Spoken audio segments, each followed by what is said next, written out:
أعوذ بالله من الشيطان الرجيم. ولقد استهزئ برسل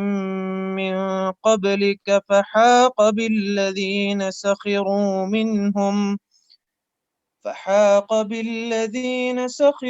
منهم ما كانوا به يستهزئون. قل من يكلؤكم بالليل والنهار من الرحمن بل هم عن ذكر ربهم معرضون. أم لهم آلهة تمنعهم من دوننا لا يستطيعون نصر أنفسهم ولا هم منا يصحبون. بل متعنا هؤلاء وآباءهم حتى طال عليهم العمر أفلا يرون أنا نأتي الأرض ننقصها من أطرافها أفهم الغالبون. قل إنما أنذركم بالوحي ولا يسمع الصم الدعاء إذا ما ينذرون. ولئن مستهم نفحة من عذاب ربك ليقولن يا ويلنا إنا كنا ظالمين. ونضع الموازين القسط ليوم القيامة فلا تظلم نفس شيئا وإن كان مثقال حبة من خردل أتينا بها وكفى بنا حاسبين.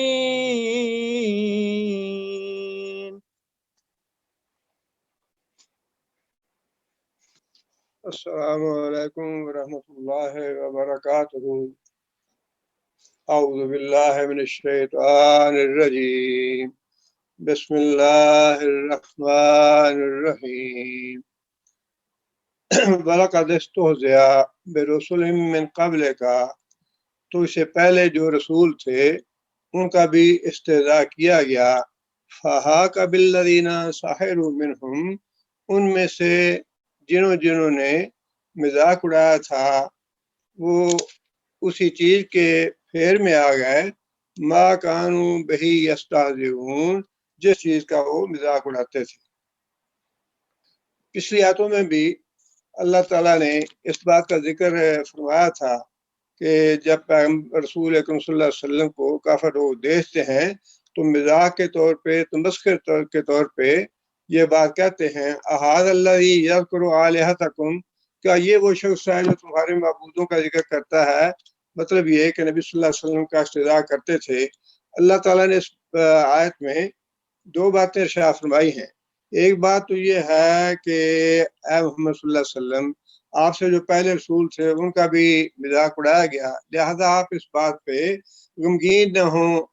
آزردہ نہ ہوں۔ نبی صلی اللہ علیہ وسلم کو تسلی دی گئی اس بات۔ اور دوسری بات یہ ارشاد فرمائی کہ جس بات کا وہ مذاق اڑاتے تھے، عذاب کہاں ہے، عذاب کی بات کرتے ہو عذاب آتا کیوں نہیں، کدھر ہے عذاب، یہ آخرت کہاں پہ ہے، کہاں اللہ کی پکڑ ہے، اس طرح کی جو باتیں تھیں، تو اللہ فرماتے ہیں کہ عذاب تو اپنے وقت پہ آنا تھا، لہذا عذاب اپنے وقت پہ آ گیا، اور جس بات کا وہ مذاق اڑاتے تھے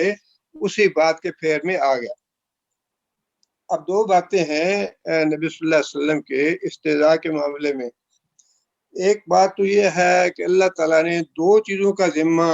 خود لیا ہوا ہے۔ ایک تو قرآن مجید کی حفاظت کا، ہم نے اس قرآن کو نازل کیا ہے، وَإِنَّا لَهُ لَحَافِظُونَ، اور اس کی ہم حفاظت کرنے والے ہیں۔ کوئی دنیا کی طاقت اس قرآن مجید کے میں کوئی رد و بدل یا ترمیم کرنے کی جرت نہیں کر سکتا، نہ آج تک کسی نے کیا ہے، اس لیے کہ اللہ تعالیٰ نے خود اس کی حفاظت کا ذمہ لیا ہے۔ دوسری بات یہ ہے کہ رسول اکرم صلی اللہ علیہ وسلم نے نبی صلی اللہ علیہ وسلم کی عزت اور ناموس کی حفاظت کا ذمہ بھی خود لیا ہوا ہے۔ انا کفیناک المستہزئین، اللہ نے یہ بات ارشاد فرمائی ہے قرآن مجید میں کہ جو نبی صلی اللہ علیہ وسلم کا استہزاء کرنے والے ہیں ان سے انتقام لینے کے لیے ہم کافی ہیں، کسی دوسرے پہ اس کا انحصار نہیں ہے، کوئی دوسرا کرتا ہے یا نہیں کرتا، اس کی سزا کا انتظام ہم خود کر دیں گے۔ اب اس معاملے میں جو شرعی مسائل ہیں وہ بھی آپ کے سامنے رہنے چاہیے۔ مسئلہ یہ ہے کہ رسول اکرم صلی اللہ علیہ وسلم کا مذاق اڑانے والا، استہزاء کرنے والا، خواہ مسلمان ہو یا کافر ہو، وہ واجب القتل ہے۔ یہ علماء امت کا اتفاق ہے، اور نبی صلی اللہ علیہ وسلم کے عہد نبوی کی مثالیں موجود ہیں کہ جن کافروں نے نبی صلی اللہ علیہ وسلم کا مذاق اڑایا یا توہین کی، نبی صلی اللہ علیہ وسلم کے حکم سے ان کو قتل کیا گیا۔ اور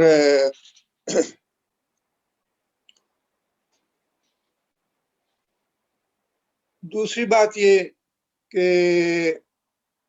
جو استہزاء کا مجرم ہے اس کو معافی دینے کا اختیار کسی کو نہیں ہے۔ کوئی مسلمان حکمران یا کوئی عدالت یا کوئی قاضی یا کوئی اسمبلی یا کوئی ایسی اتھارٹی دنیا میں نہیں ہے جو توہین رسالت کے مجرم کو معاف کرنے کا اختیار رکھتا۔ البتہ نبی صلی اللہ علیہ وسلم کو یہ اختیار حاصل تھا اپنی حیات طیبہ میں، اور اس کی مثالیں بھی موجود ہیں کہ نبی صلی اللہ علیہ وسلم اپنی حیات طیبہ میں دو آدمیوں کو نبی صلی اللہ علیہ وسلم نے معاف کیا، دو مسلمانوں کی شدید سفارش پہ۔ نبی صلی اللہ علیہ وسلم کو اس بات کا اختیار تھا اپنی زندگی میں، اگر وہ توہین رسالت کے مجرم کو معاف کرنا چاہیں تو وہ کر سکتے تھے، لیکن نبی صلی اللہ علیہ وسلم کی وفات مبارک کے بعد اب کسی کو یہ اختیار نہیں ہے کہ وہ توہین رسالت کے مجرم کو معاف کر، خواہ کوئی مسلمان توہین کرے یا کوئی کافر توہین کرے۔ دوسری بات یہ ہے کہ اس کا تعلق ملک سے بھی نہیں ہے کہ اگر اسلامی ملک ہے اس میں کوئی مسلمان یا غیر مسلم توہین کرے پھر تو یہ قانون لاگو ہوگا، لیکن اگر کوئی غیر مسلم ملک ہے تو اس میں توہین ہوتی ہے تو اس پہ یہ قانون لاگو نہیں ہوگا۔ یہ بھی فرق نہیں ہے۔ مسئلہ یہی ہے کہ خواہ کوئی غیر مسلم ملک میں ہو یا مسلمان ملک میں ہو، کافر ہو یا نام نہاد مسلمان ہو، نبی صلی اللہ علیہ وسلم کی توہین کی سزا جو ہے وہ ہر صورت میں قتل ہے۔ اب اگلی بات یہ ہے کہ یہ سزا اصولی طور پہ حکومت وقت کو دینی چاہیے، اسلامی حکومت کو، اور اس کی مثالیں موجود ہیں۔ رسول اکرم صلی اللہ علیہ وسلم کی حیات طیبہ کے بعد بھی یہ استہزاء والا معاملہ جو ہے یہ ایسے لگتا ہے کہ شاید کوئی زمانہ خالی نہیں رہا اس سے۔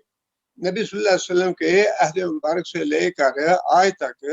ہمیشہ اس طرح کی مثالیں آتی رہی ہیں اور لوگ یہ جرم کرتے رہے ہیں۔ جو مسلمان حکمران تھے ان کے زمانے میں جس نے بھی جرت کی یا جس نے بھی یہ جرم کیا، مسلمان حکومتوں نے ان کو سزا دی۔ صلاح الدین ایوبی نے تو قسم کھا لی تھی، صلیبی کمانڈر نے نبی صلی اللہ علیہ وسلم کی توہین کی تو صلاح الدین ایوبی نے قسم کھائی اس بات کی کہ جب تک میں صلیبی کمانڈر سے بدلہ نہیں لے لیتا، اس کو سزا نہیں دے دیتا جو شریعت میں موجود ہے، تب تک میں نہ تو نیا لباس پہنوں گا نہ اپنے محل میں جاؤں گا۔ یہ قسم کھا لی اس نے۔ اور جب بیت المقدس فتح ہوا تو پھر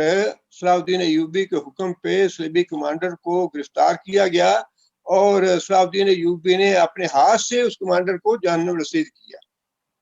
جس کا مطلب یہ ہے کہ استہزاء کی سزا جو ہے یہ اسلامی حکومت پہ اس طرح واجب ہے جس طرح مسلمان پہ نماز اور روزہ واجب ہے، اسی طرح اگر اسلامی حکومت یہ کام نہیں کرتی تو بہت بڑا یہ جرم کر رہی ہے، بہت وہ گناہگار ہے اسلامی حکومت، وہ اپنے حقوق ادا نہیں کر رہی۔ اور یہ بھی ہے کہ جب اسلامی حکومتوں نے اپنی اس ذمہ داری کو پورا نہیں کیا تو اللہ تعالیٰ نے توہین رسالت کے مجرموں کو عام آدمیوں کے ہاتھوں سے جہنم رسید کروا دیا، بچا نہیں وہ۔ اور اگر یہاں بچ جاتا ہے تو پھر اگلے جہان کی جو سزا ہے یا جو عذاب اور پکڑ ہے وہ تو کہیں گیا نہیں، لیکن دنیا میں بھی یہ ہے کہ جس نے توہین رسالت کا جرم کیا یا تو اسلامی حکومتوں نے اس کو سزا دی یا پھر کسی نہ کسی رسول اللہ صلی اللہ علیہ وسلم کے غلام نے اس کو جہنم رسید کیا ہے۔ اس لیے بہتر یہی ہے کہ جو اسلامی حکومتیں ہیں ان کو اس کا نوٹس لینا چاہیے اور اجتماعی طور پہ اس کا سدباب کرنے کی ذمہ داری پوری کرنی چاہیے۔ اسلامی حکومتیں الحمدللہ اللہ کے فضل و کرم سے 50 سے زائد اسلامی حکومتیں ہیں، اور یہ تحریک پیدا ہونی چاہیے حکومتوں میں کہ ساری حکومتیں مل کے اس جرم کا سدباب کریں، یہ ذمہ داری ہے اسلامی حکومتوں کی۔ یہ چند مسائل تھے رسالت کے توہین رسالت کے جرموں کے بارے میں۔ اب اگلی بات اللہ تعالیٰ نے یہ ارشاد فرمائی، قل من یکلاکم باللیل والنہار من الرحمن، اے محمد صلی اللہ علیہ وسلم آپ ان سے پوچھو اللہ کو چھوڑ کے تم نے دوسرے الہ اور اپنے مشکل کشا اور حاجت روا بنائے ہوئے ہیں، کون ہے جو تمہیں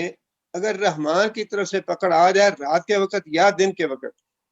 تو ہے کوئی جو اللہ کے عذاب سے بچا لے، اللہ کی پکڑ سے بچا لے؟ اب اللہ تعالیٰ نے اس کی مثالیں تو قرآن مجید میں بھی دے دی ہیں کہ جب اللہ کی پکڑ آتی ہے تو پھر کوئی اور مشکل کشا اور حاجت روا تو دور کی بات، خود پیغمبر جو ہیں وہ اپنے بیٹے کو نہیں بچا سکا۔ پیغمبر نے تمنا بھی کی کہ یا اللہ میرے بیٹے کو بچا لے، اللہ کی پکڑ آئی تو پیغمبر بھی اپنے بیٹے کو نہیں بچا سکا۔ جو لوط علیہ السلام تھے ان کے بارے میں بھی بیوی ایمان نہیں لائی اور اللہ تعالیٰ نے مہلت بھی دی ایمان لانے کے لیے، لیکن جب اللہ کا عذاب آ گیا تو پھر پیغمبر بھی اپنی بیوی کو نہیں بچا سکے۔ اس لیے جو اللہ تعالیٰ نے اب اسی لیے یہ بات آگے ارشاد فرمائی ہے نا کہ بل ہم عن ذکر ربہم معرضون، کہ لوگوں کی اکثریت جو ہے نا اللہ کی نصیحت پہ کان نہیں لاتی۔ اب اللہ تعالیٰ تو اگر اللہ تعالیٰ نے زبردستی روکنا ہو شرک سے اللہ تعالیٰ کر تو سکتے ہیں، لیکن اللہ فرماتے ہیں یہ میرا قانون نہیں ہے۔ وَلَوْ شِئْنَا لَآتَيْنَا كُلَّ نَفْسٍ هُدَاهَا وَلَكِنْ حَقَّ الْقَوْلُ مِنِّي لَأَمْلَأَنَّ جَهَنَّمَ مِنَ الْجِنَّةِ وَالنَّاسِ أَجْمَعِينَ، اگر میں سارے لوگوں کو موحد بنانا چاہتا تو میں بنا سکتا تھا، سب کو ہدایت دے سکتا تھا، لیکن یہ میرا قانون نہیں ہے۔ میں جو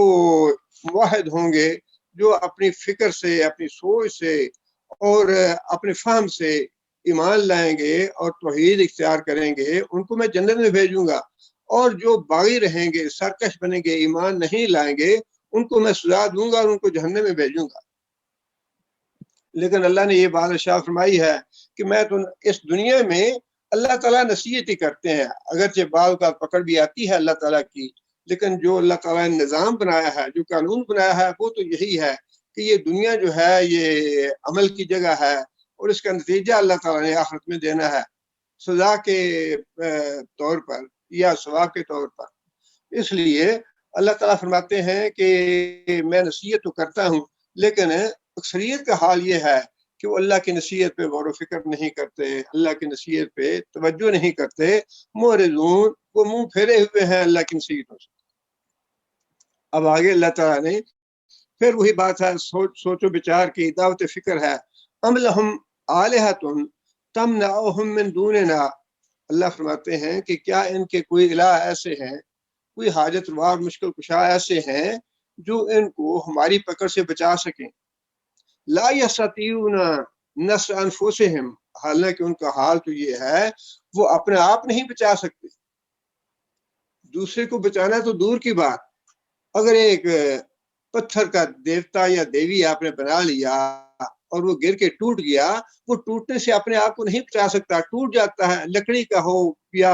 مٹی کا ہو، پتھر کا ہو یا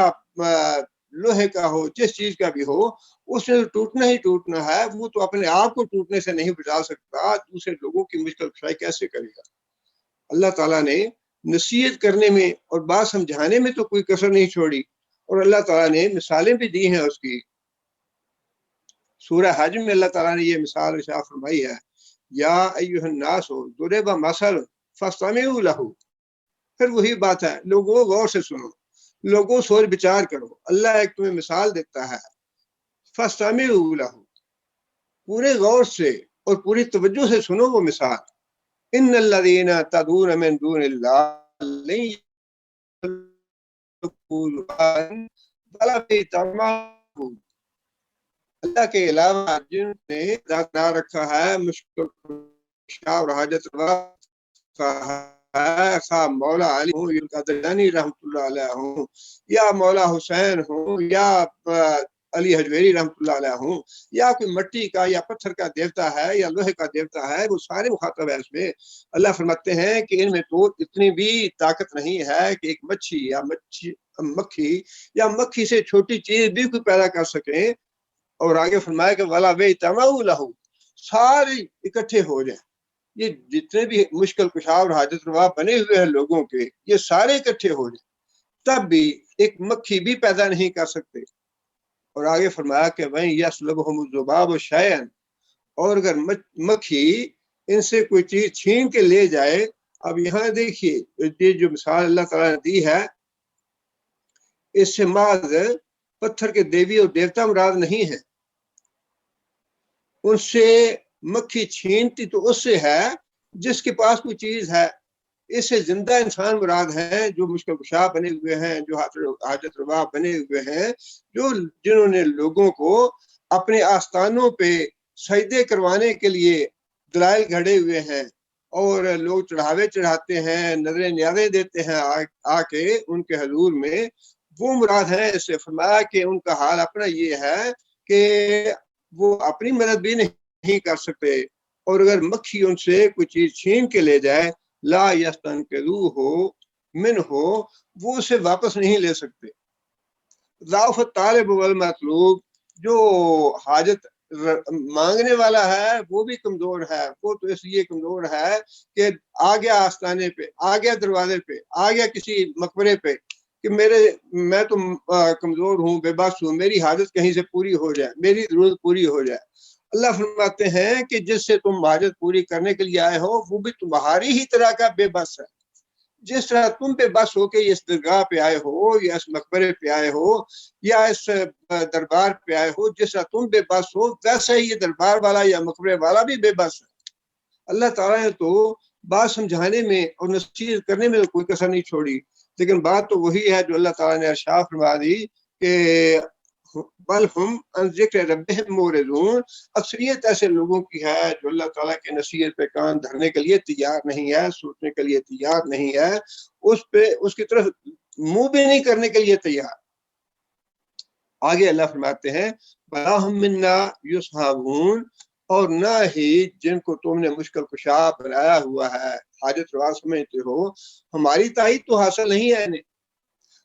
ہم نے نہ کہیں کوئی آیت نازل کی ہے، نہ کہیں ایسی بات کہی ہے کہ فلاں آدمی کے مزار پہ چلے جاؤ، یا فلاں پیر صاحب کے مزار پہ چلے جاؤ، یا فلاں کے دربار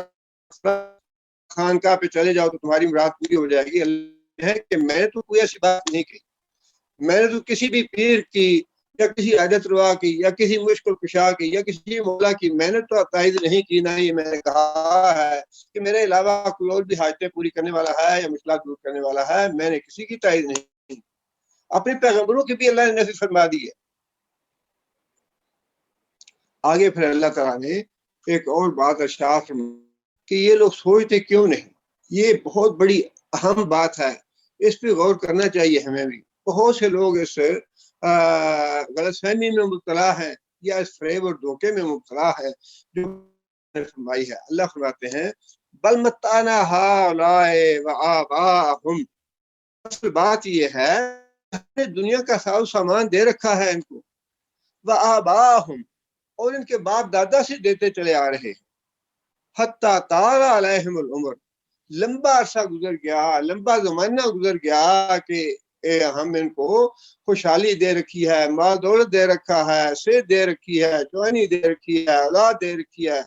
مال دے رکھا ہے. ساری نعمتیں اللہ فرماتے ہیں کہ دیتے دیتے لمبا عرصہ گزر گیا، اب یہ بیوقوف سمجھ رہے ہیں کہ یہ جو مال اور دولت ہے، یہ جو خوشحالی ہے، ہم تو اس کے مستحق ہیں، یہ ہمیں اسی طرح ہمیشہ ملتی چلی ہے۔ یہ بہت بڑا دھوکہ ہے جو بار بار اللہ تعالیٰ نے قرآن مجید میں دور فرمایا ہے۔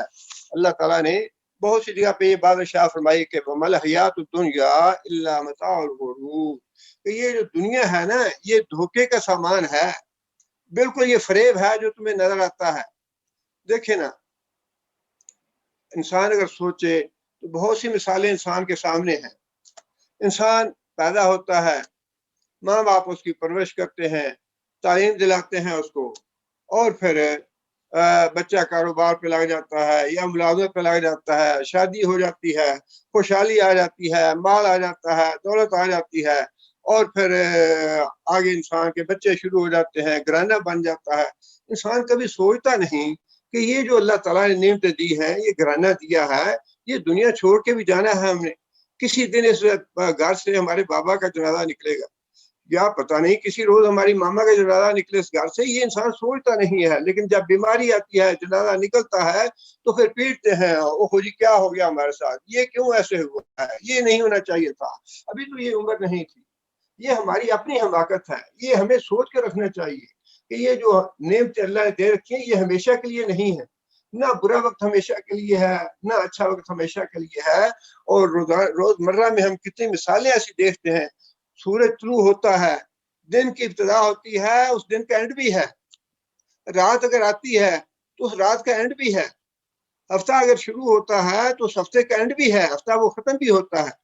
مہینہ شروع ہوتا ہے تو مہینے کا اینڈ بھی ہے۔ یہ زندگی جو شروع ہوئی، یہ جو خوشحالی اللہ نے دی ہے، یہ جو نعمتیں دی ہیں، یہ جو اللہ تعالیٰ ہزاروں میں ہمیں تنخواہیں دے رہے ہیں یا کاروبار میں لاکھوں ہمیں آ رہے ہیں، یہ ہمیشہ نہیں رہیں گے۔ یہی بات اللہ ارشاد فرما رہے ہیں کہ تم کس دھوکے میں پڑے ہو۔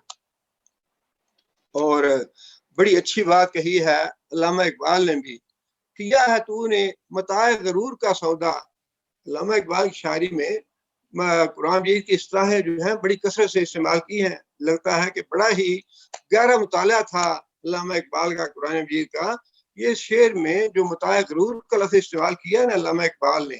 وہ ایکچولی یہی متاع غرور ہے جو قرآن میں استعمال ہوا ہے۔ وَمَا الْحَيَاةُ الدُّنْيَا إِلَّا مَتَاعُ الْغُرُورِ، کہ یہ جو دنیا ہے یہ دھوکے کا سامان ہے۔ اور یہی بات علامہ اقبال نے کہی ہے، کیا ہے تو نے متاع غرور کا سودا، یہ جو دنیا حاصل کرنے کا اور دنیا کو اپنے دل میں بسانے کا تم نے ذہن بنا لیا ہے، اور یہ جو سودا کیا ہے نا کہ دنیا دنیا دنیا آتی جائے، مال آئے اور آخرت کو بھول گیا ہو، یہ بڑا گھاٹے کا سودا ہے۔ یہ سودا تم نے اچھا نہیں کیا، فریب سود و زیاں، یہ جتنا بھی سودا تم نے کیا یہ سب دھوکے کا سودا ہے۔ میں نے اتنا کما لیا، اتنے ڈالر ہو گئے، اتنے ریال ہو گئے، اتنے پلاٹ ہو گئے، اتنی زمینیں ہو گئی، اتنے فلیٹ بنا لیے۔ علامہ اقبال کہتے ہیں کہ فریب سود و زیاں، یہ جو تم نے نفع نقصان کا بیلنس شیٹ بنائی ہے، بالکل دھوکہ ہے۔ اصل چیز جو ہے فریب سود و زیاں، اصل سود و زیاں کیا ہے؟ علامہ اقبال آگے فرماتے ہیں لا الہ الا اللہ۔ سود و زیاں کا اگر تم نے اندازہ لگانا ہے، بیلنس شیٹ بنانی ہے، تو اس حساب سے لگاؤ کہ لا الہ الا اللہ سے تمہارا کتنا تعلق ہے، لا الہ الا اللہ سے تمہاری وفاداری کتنی ہے، لا الہ الا اللہ پہ تم نے عمل کتنا کیا ہے۔ اور اگر یہ بات نہیں ہے لا الہ الا اللہ والی، تو پھر باقی جو کچھ تم کر رہے ہو نا، وہ سارے کا سارا فریب سود و زیاں، وہ سارا نفع نقصان کی بیلنس شیٹ جو تم نے بنا رکھی ہے، وہ سارے کا سارا دھوکہ ہے، وہ کچھ بھی نہیں ہے۔ یہ ہارون رشید کے زمانے میں ایک مجذوب تھا، بہلول اس کا نام تھا۔ اس کے بارے میں تاریخ میں لکھا ہے واقعہ یہ کہ بادشاہ کے دروازے پہ یا کسی امیر کے محل کے دروازے پہ جا کھڑا ہو گیا اور کہنے لگا کہ میں نے جانا ہے۔ تو گارڈ جو تھا، محافظ جو تھا، اس نے روک دیا کہ بھائی یہ تو بادشاہ کا محل ہے، یہ امیر کا محل ہے، تم اندر نہیں جا سکتے۔ بہلول کہنے لگا کہ اس محل میں یہ جو ہمارے امیر ہیں ان سے پہلے کون تھا؟ اس نے کہا جو اس سے پہلے اس کا باپ تھا۔ کہنے لگا کہ اس سے پہلے کون تھا؟ کہنے لگا کہ اس سے پہلے اس کا باپ تھا، پھر اس کا باپ تھا، پردادا تھا۔ وہ بہلول کہنے لگا کہ تم کہتے ہو کہ یہ امیر کا محل ہے، یہ امیر کا محل کہاں ہے؟ یہ تو سرائے ہے۔ آج ایک ہے، کل دوسرا ہے، پھر تیسرا ہے، پھر چوتھا ہے، آ رہے ہیں جا رہے ہیں، آ رہے ہیں جا رہے ہیں۔ یہ غلط فہمی تمہیں کیسے ہوئی کہ یہ محل جو ہے ہمیشہ اسی امیر کے پاس رہے گا؟ یہ جو غلط فہمی ہے، یہ دھوکہ اور فریب ہے، یہ ہر ایک جو کرسی پہ بیٹھا ہے اس کو بھی دھوکہ اور فریب لگا ہے، جو ملین ریال کما رہا ہے یا ملین ڈالر کما رہا ہے اس کو بھی یہ دھوکہ لگا ہے کہ یہ جو نعمت اور خوشحالی ہے یہ تو ہمیشہ ہمیشہ میرے پاس رہے گی، یہ جائے گی کبھی نہیں۔ یہی بات اللہ فرما رہے ہیں، متانا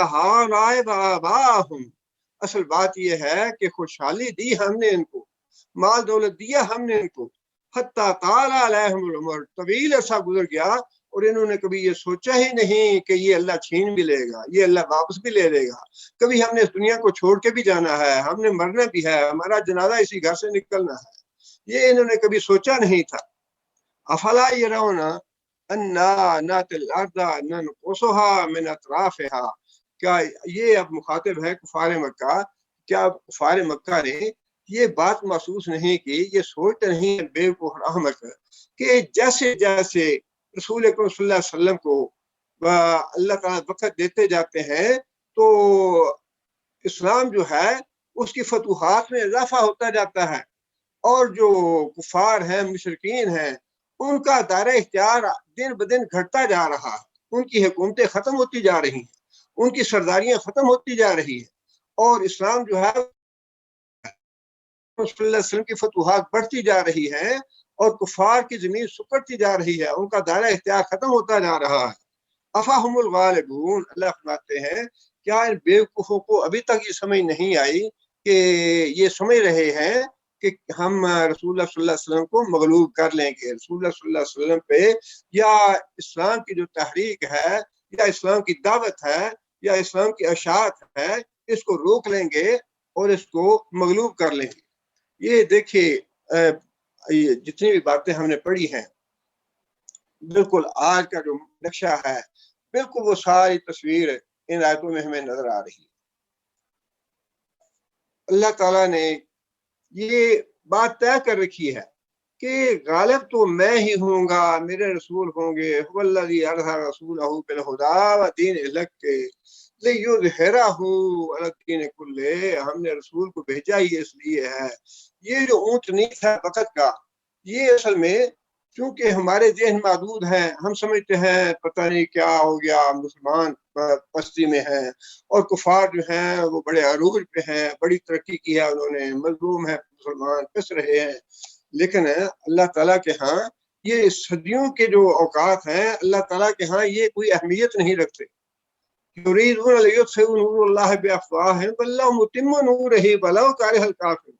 اللہ فرماتے ہیں کہ یہ کافر جو ہیں ان کی شروع سے ہی یہ نیت رہی ہے کہ یہ اسلام کے چراغ کو بجھا دیں اور اسلام کو ختم کر دیں کسی طرح سے، لیکن یہ ممکن نہیں ہے، اللہ ان کو ناکام کرنے والا ہے، اور یہ چیز جو ہے یہ مسلسل ہوتی چلی، یہ جو کشمکش ہے اسلام کی اور کفر کی اور اسلام کو مٹانے کی جو خواہش ہے کافروں کی، یہ تو شروع سے چلی آ رہی ہے، اور یہ اسلام مٹ نہیں رہا بلکہ اسلام تو اب ان کے گھروں میں پھیل رہا ہے، ان کے گھروں کو میں فکر ہے کہ مسلمانوں کی جو آبادی ہے ہمارے ملکوں میں کیوں بڑھ رہی ہے۔ اللہ تعالیٰ فرماتے ہیں کہ یہ ممکن نہیں کہ یہ غالب آ جائیں گے، افاہم الغالبون، کیا ان بیوقوفوں کو یہ غلط فہمی ان کی دور نہیں ہوئی، یہ دھوکہ ان کا نہیں ہوا کہ یہ غالب آ جائیں گے رسول اللہ صلی اللہ علیہ وسلم پہ یا دین اسلام پہ۔ آگے پھر اللہ تعالیٰ نے یہ بات ارشاد فرمائی ہے، ٹائم ہے ابھی جی ہے، آگے اللہ تعالیٰ نے یہ بات ارشاد فرمائی کہ کل انما انذرکم بالوحی، کہ میں یہ جو باتیں تمہیں کہہ رہا ہوں کہ سوچو غور و فکر کرو، اللہ یہ فرماتا ہے، اللہ نے یہ نصیحت کی ہے، اللہ نے یہ آیت نازل کی ہے۔ نبی صلی اللہ علیہ وسلم فرماتے ہیں کہ میں اپنی مرضی سے یا اپنی سوچ سے یہ باتیں نہیں کہہ رہا، بلکہ یہ تو مجھے اللہ نے بتایا ہے، اللہ وحی کرتے ہیں میری طرف، اللہ مجھے حکم دیتے ہیں کہ یہ بات کہو لوگوں کو، میں تمہیں خبردار کرتا ہوں، میں تمہیں ڈراتا ہوں بالوحی کے، وحی کی بنیاد پہ، اللہ مجھے میسج بھیجتا ہے، اللہ کا پیغام آتا ہے تو میں وہ پیغام تمہیں سناتا ہوں۔ لیکن آگے اللہ نے پھر وہی بات ارشاد فرمائی، وَلَا يَسْمَعُ الصُّمُّ الدُّعَاءَ إِذَا مَا يُنذَرُونَ، لیکن اصل بات یہ ہے کہ جو لوگ بہرے ہیں اور گونگے ہیں، جو لوگ بہرے ہیں اور گونگے ہیں ان کو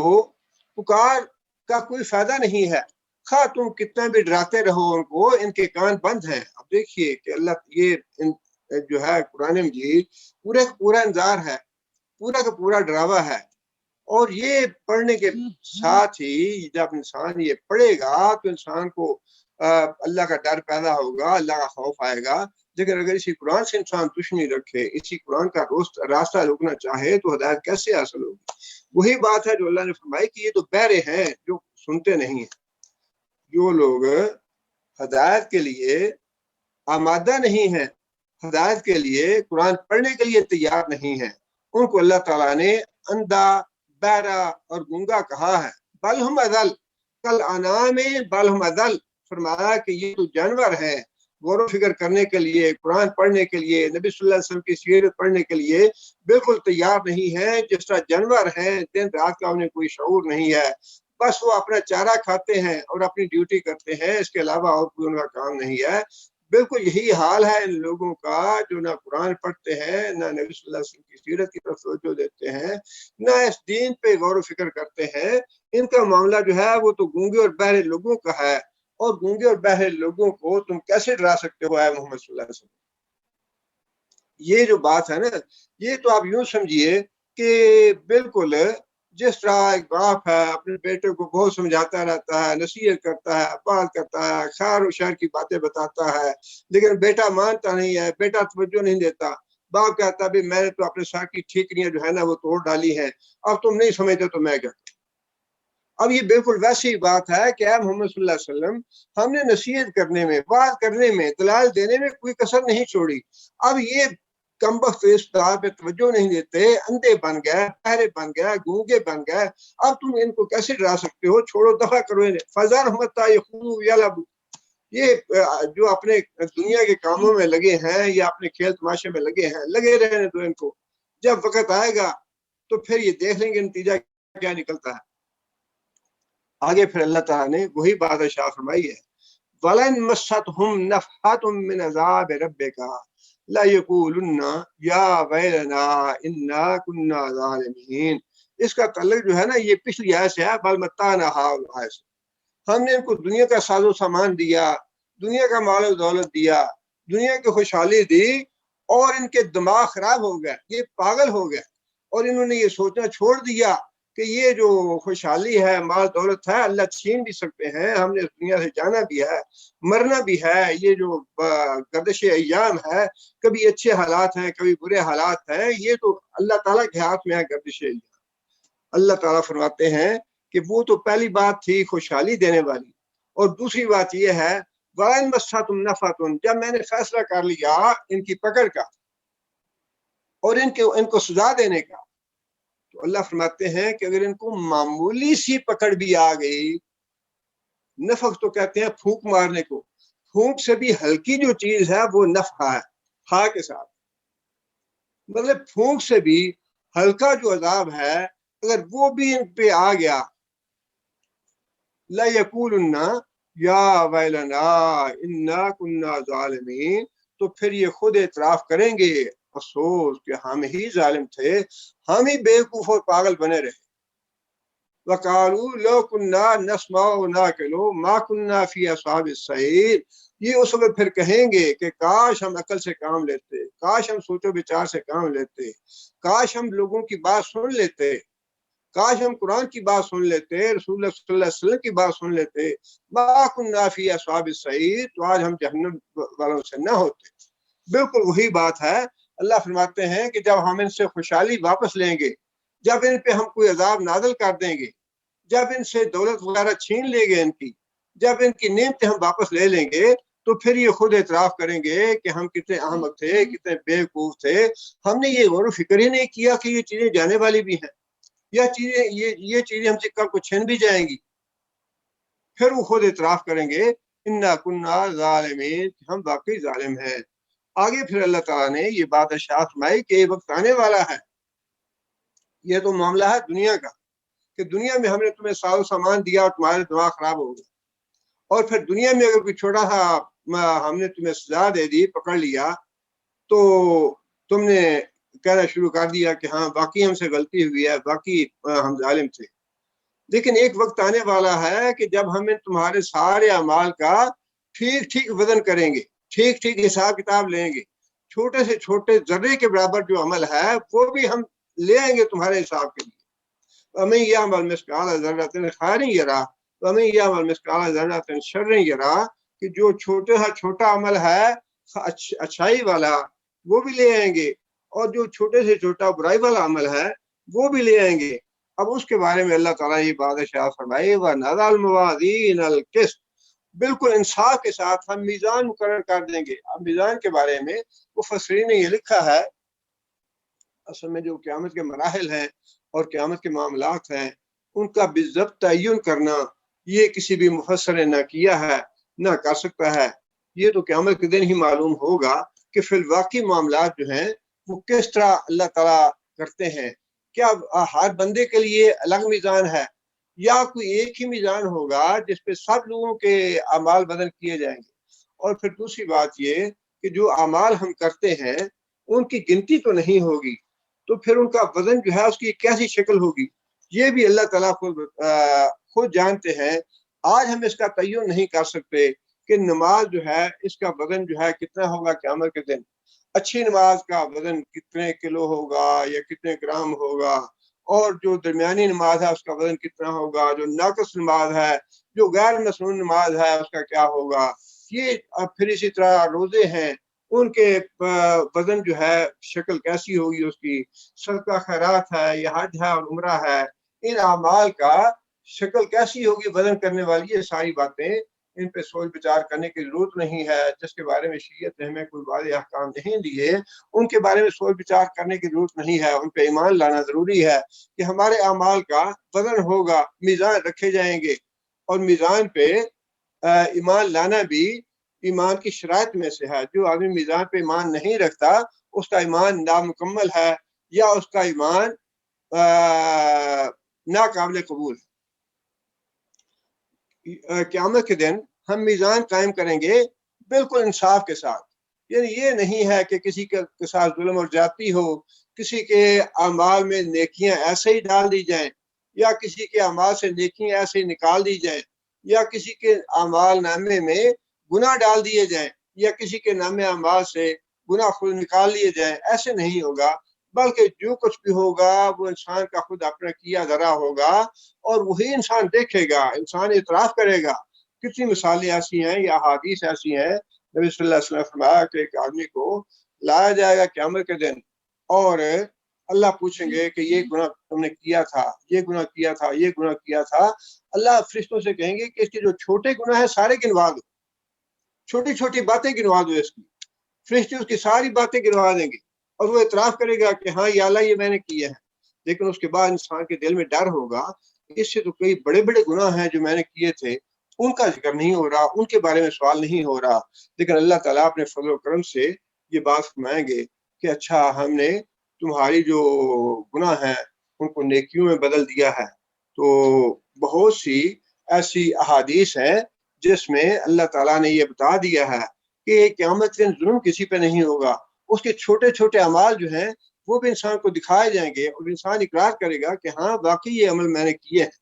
فلا تظلم نفس شیئا، ذرہ برابر بھی کسی پہ ظلم نہیں کیا جائے گا۔ وَإِن كَانَ مِثْقَالَ حَبَّةٍ مِّنْ خَرْدَلٍ، رائی کے برابر، رائی کے دانے کے برابر اگر کسی کی نیکی ہوگی یا برائی ہوگی، اللہ فرماتے ہیں وہ بھی ہم لے آئیں گے۔ عطائنا بہا، ہم اس کو لے آئیں گے۔ وَكَفَىٰ بِنَا حَاسِبِينَ، اور ان چھوٹے چھوٹے اعمال کا بھی ہم اچھا اس میں دو باتیں ہیں۔ ایک بات تو یہ کہ اللہ تعالیٰ نے یہ فرمایا وَكَفَىٰ بِنَا حَاسِبِينَ، لوگ یہ نہ سمجھ لیں کہ ساری زندگی ہے 60 سال کی، 70 سال کی، 90 سال کی، 100 سال کی، چھوٹے چھوٹے اعمال، یہ تو بڑا ٹائم لگ جائے گا، بڑا لمبا کام ہوگا، بڑی دیر سے فارغ ہوں گے لوگ۔ اللہ فرماتے ہیں نہیں، ایسی بات نہیں ہے، ہم اکیلے ہی کافی ہیں، ہمیں کسی کو کہنا نہیں پڑے گا، یہ تو منٹوں میں حساب ہو جائے گا۔ اور پھر اس میں قرآن مجید میں ہی یہ بات بھی ہے، ایک تو جو ہمارے اقوال ہیں وہ بھی نامہ اعمال میں موجود ہوں گے،